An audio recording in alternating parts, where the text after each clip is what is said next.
عليكم حبايبي، شخباركم؟ لاباس عليكم؟ اليوم ان شاء الله مشيت لكارفور، صافي قررت باش غادي ناخدها. لانه كلشي كيشكرها ليا، واللي هي الاير فراير. صراحه شحال وانا متردده بان واش ناخدها ولا ما ناخدهاش، يعني واش صحيه ولا ماشي صحيه. يعني بزاف ديال الحوايج، بزاف ناس تيقولوا لي راه دايره بحال الفران، يعني راه ماشي شي حاجه، راه ماشي هذا. وهنا مشينا كندورو، يعني كندورو في كارفور، كنشوفوا شنو اللي كاين، شنو الاثمنه كل وحده وشنو المميزات ديالها، وكل وحده شحال الكارانتي ديالها ضروري. في الاخير خديت هذه. صراحه لقيتها بروموسيون، قلت ما غاديش نزقلها، ضروري خاصني ناخدها. صراحه لقينا بزاف ديال البروموسيون مع رمضان كيديروا البروموسيون بزاف، ولكن انا كان الغرض ديالي بانني ناخد غير هذيك القلايه. عفوا. هنا كندير لكم دور على الشكليطات. صراحه هادشي كيشهي، ولكن راه غير في العيب العينين، انما غير واحد كيفطر صافي ما كيقدر ياكل والو. صافي دزنا كنخلصوا داكشي اللي ديالنا. انا ما هامنيش الصراحه داكشي، انا هامني غير هاد الفريرين كيخلاوها الفريرين كي داير. لكم صافي جيت هنا للدار باش كنحلها، وانا فرحانه وانا كنحل هادشي لانه شي حاجه جديده عليا، فنهم مولفه غير بالقلي في الزيوتات والتخاخن. ايوا جبناها، وصراحه اللي كيسول عليها واش صحيه ولا ماشي صحيه، فانا جربتها.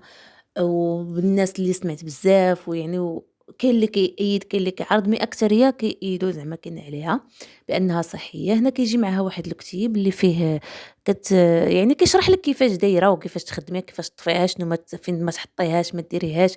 واحد الكتيب اخر فيه الوصفات، يعني لا بغيتي تبدعي في رمضان، كاين الوصفات تما كاين، ومهم كل واحد درجه الحراره ديالو. بالنسبه لهاد القلايه فهي كيدار فيها الاكل كيكون طبيعي، يعني فريش. ماشي كتمشي كتقلي البطاطا واحد نص قليه وكتجي باش يعني كتكمليها، لا، طبيعيه. يعني كي تجي البطاطا كتشديها كتقطعها كتنشفيها من الماء وكتحطها، انما لا عندك من الفريغو نيشان تما كاين. يعني ما كتحتاجي ديري لا زيت لا حتى شي حاجه، ومفيده وصحيه وكتخليك تبعدي على الزيت بصفه نهائيه.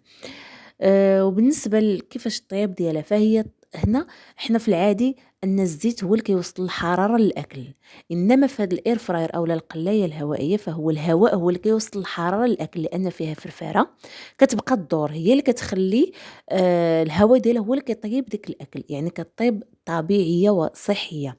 وكيف ما قلت لكم كتخليكم كتبعدوا على الزيت بصفه نهائيه. كيف ما كتشوفوا انا هنا حليتها معكم، فهي كبيرة تبارك الله. فيها ودقيق لواحد شوية. فهنا فيها واحد سلة.